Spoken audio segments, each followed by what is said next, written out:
mas ano po, maganda po ang buhay. Ibig sabihin po, mas makakapaghanap buhay po kami. Pag wala pong ganun. Opo. Kasi public bidding po ang mangyayari lagi. No. Please listen to the question. Ang sabi mo sa affidavit mo, napipilitan ka lang. Hindi mo gusto ang ginagawa mo.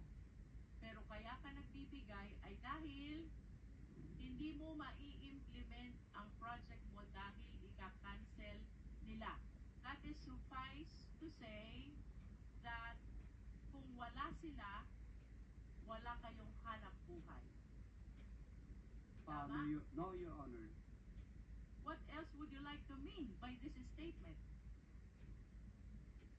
Your Honor, ibig ko pong sabihin dito, kung wala pong pumipigil na ma-implement namin ng tama ang project,